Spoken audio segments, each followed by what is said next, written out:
উপজেলার নিম্নাঞ্চল আশ্রয়কেন্দ্রে ছুটছেন হাজারো মানুষ। সেখানেও দেখা দিয়েছে জায়গার সংকট। অন্যদিকে পাহাড়ি ঢল কমলেও বৃষ্টি হচ্ছে সুনামগঞ্জে। এখনও পানিবন্দী ৭ উপজেলার প্রায় ৬.৫ লাখ মানুষ। পানিতে ডুবে যাওয়ায় বিচ্ছিন্ন রয়েছে ২০ ইউনিয়নের সড়ক পথে যোগাযোগ ব্যবস্থা। এ নিয়ে আমরা আরও বিস্তারিত জানতে চাই। সিলেটের উপশহর থেকে যুক্ত হচ্ছেন সহকর্মী রাকিবুল রাফি এবং সুনামগঞ্জের সুরমা নদীর পাড়ে আছেন সহকর্মী লিপসন আহমেদ। প্রথমে যাচ্ছি রাফি আপনার কাছে। রাফি, এখনো পর্যন্ত আপনার ফ্রেমে দেখা যাচ্ছে যে বৃষ্টি হচ্ছে এবং যতটুকু জানতে পেরেছি যে মাঝরাত থেকে এরকম বৃষ্টি হচ্ছে। যদি বৃষ্টি এরকম চলতে থাকে তাহলে তো আসলে বন্যা পরিস্থিতি উন্নতি হওয়ার কোনো সম্ভাবনা নেই। এবং আরেকটি বিষয়ে একটু জানতে চাই যে আশ্রয়কেন্দ্রগুলো রয়েছে সেখানেও জায়গার সংকট দেখা দিয়েছে। ত্রাণের পরিস্থিতি কি, ত্রাণ বিতরণ চলছে কিনা, সার্বিক বিষয়গুলো জানাবেন। আবির, দেখতেই পাচ্ছেন যে মধ্যরাতে বৃষ্টি মোটামুটি থেমে গিয়েছিল এবং রাত থেকে সবাই আশা করেছিল যে বন্যার পরিস্থিতি উন্নতি হবে। তবে এই মুহূর্তে যেভাবে মুষলধারে বৃষ্টি শুরু হয়েছে, আসলে কোনো রকম আশঙ্কা নেই যে বন্যা পরিস্থিতি এবং জলাবদ্ধতার যে পরিস্থিতি সেটা উন্নতি হওয়ার। এবং একই সাথে সাথে গতকাল রাতে যে আবহাওয়ার পূর্বাভাসের যে তথ্য আমরা পেয়েছি যে উত্তর পূর্বাঞ্চল অঞ্চলের দিকে ৪৫ থেকে ৬০ কিলোমিটার বেগে ঝোড়ো হাওয়ার সাথে কিন্তু ভারী বৃষ্টিপাত হতে পারে এবং সেই পূর্বাভাস সত্যি করে কিন্তু এখন পর্যন্ত আপনি দেখতে পাচ্ছেন যেভাবে মুষলধারে বৃষ্টি পড়ছে। এবং একই সাথে সাথে নগরীর যে উপশহর তেরোরতন, যতরপুর, সুবানীঘাট, মাছুদিঘির পাড়, তালতলা এবং একই সাথে সাথে অনেক যে নগরীর যে এলাকাগুলো রয়েছে সেগুলো বেশ নিম্নাঞ্চল থেকে শুরু করে বাসা বাড়িতে প্লাবিত হয়ে গিয়েছে এবং মানুষ একরকম ঘর থেকে বের হতে পারছে না, ঘরবন্দি হয়ে পড়ে রয়েছে। এবং আমরা একটা জেলা প্রশাসনের যে তথ্য মতো আমরা যে তথ্যটি পেয়েছি, জেলা প্রশাসন জানিয়েছে যে সিটি কর্পোরেশনে প্রায় 13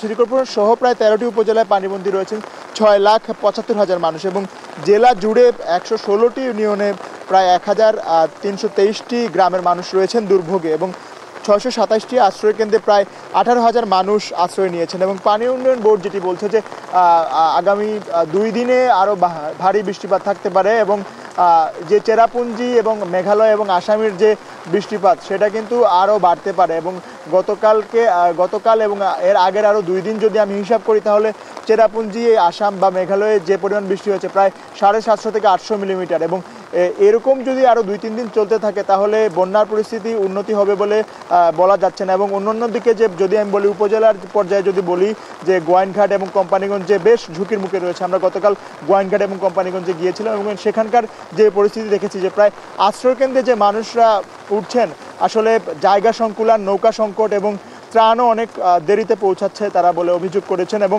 অনেকে দেখেছি যে কোম্পানিগঞ্জের প্রায় কয়েকটি আশ্রয়কেন্দ্র জায়গা না পেয়ে অনেকে শহরের দিকে ছুটছেন এবং শহরে যারা সিসিক মেয়র রয়েছেন, জেলা প্রশাসন রয়েছে, বিভাগীয় কমিশনার রয়েছে, তারা কালকে জরুরি বৈঠক করেছেন এবং সিসিক মেয়র বলেছেন যে তারা 1 মিনিটও যাতে কর্মকর্তাদের নিয়ে ঘরের ভিতরে থাকবেন না, তারা সবসময় তৎপর আছেন বলে জানিয়েছেন।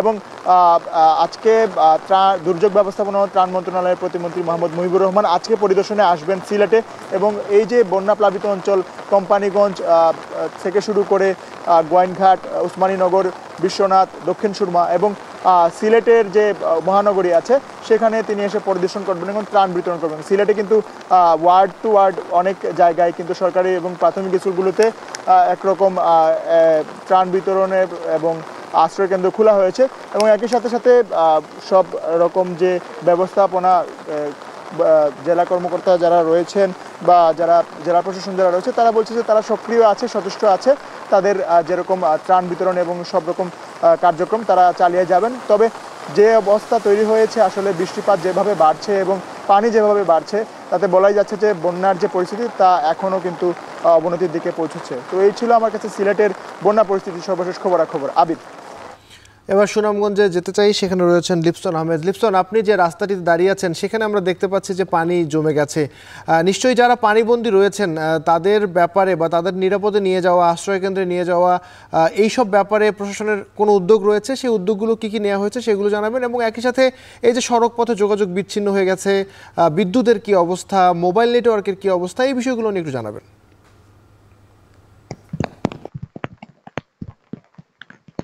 আবির, আমরা আগের সংবাদেও জানিয়েছিলাম যে সুনামগঞ্জে যদি গতকাল রাতে বৃষ্টিপাত না হলেও কিন্তু ভোর রাত থেকে কিন্তু মুষলধারে বৃষ্টি শুরু হয়েছে, যার ফলে এই সুনামগঞ্জের এই যে বৃষ্টি, এই বৃষ্টিতে আসলে নদ নদীর পানি কিন্তু আসলে তেমন একটি বাড়েনি। তবে ভারতের চেরাপুঞ্জিতে বৃষ্টিপাত কম হওয়ায় কিন্তু ইতিমধ্যে কিন্তু সুনামগঞ্জের যে বন্যা পরিস্থিতি সেটা কিন্তু কিছুটা উন্নতির দিকে দিয়েছে। তবে যেটি বলেছেন যে প্রান্তিক পর্যায়ে আসলে তারা কিভাবে চলাফেরা কিংবা এই যে গ্রামীণ সড়কগুলো তলিয়ে গেছে, বিশেষ করে যদি বলি এই যে প্রান্তিক পর্যায়ে গত কয়েকদিন ধরেই জানানোর চেষ্টা করেছিলাম যে সুনামগঞ্জের চাতক, দরাবাজার, তাইপুর এই যে নিম্নাঞ্চলের মানুষগুলো তারা কিন্তু আসলে পানিবন্দী হয়ে পড়েছিলেন।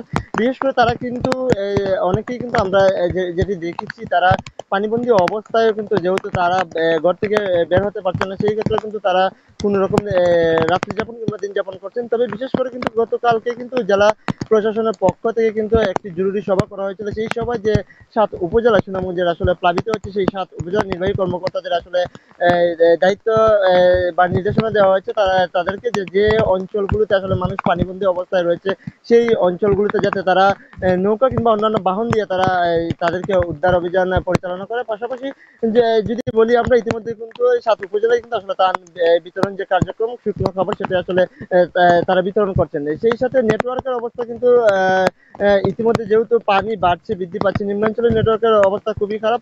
সেই সাথে বিদ্যুৎ নিম্নাঞ্চলে যে এলাকাগুলো রয়েছে সেখানে আসলে বিদ্যুৎ বিচ্ছিন্ন রয়েছে, যার ফলে কিন্তু অনেকটাই ভোগান্তি পোহাতে হচ্ছে ওই এলাকার মানুষদের। সেই সাথে সেই এলাকার যে বাজারগুলো রয়েছে, অর্থাৎ বাজারগুলোতে যে শুকনো খাবার কিংবা অন্যান্য মোমবাতি সহ যাবতীয় যে জিনিসপত্র সেগুলোর দামও কিন্তু আসলে বৃদ্ধি পাচ্ছে। সেই সাথে বাজারে কিন্তু এর মোমবাতির যে একটি ঘাটতি দেখা দিয়েছে, যার ফলে কিন্তু সেখানকার যে নিম্নাঞ্চলের মানুষ বন্যা পরিস্থিতি চরম একটি দুর্ভোগের মধ্যে পড়েছেন। এর পাশাপাশি যদি বলি যে চেরাপুঞ্জিতে যদি বৃষ্টিপাত অব্যাহত থাকে তাহলে এই যে সুনামগঞ্জের যে নদ নদীর পানি আবারও বাড়বে, এমনকি এখানকার বন্যা পরিস্থিতি কিন্তু আসলে অবনতির দিকেই যাবে।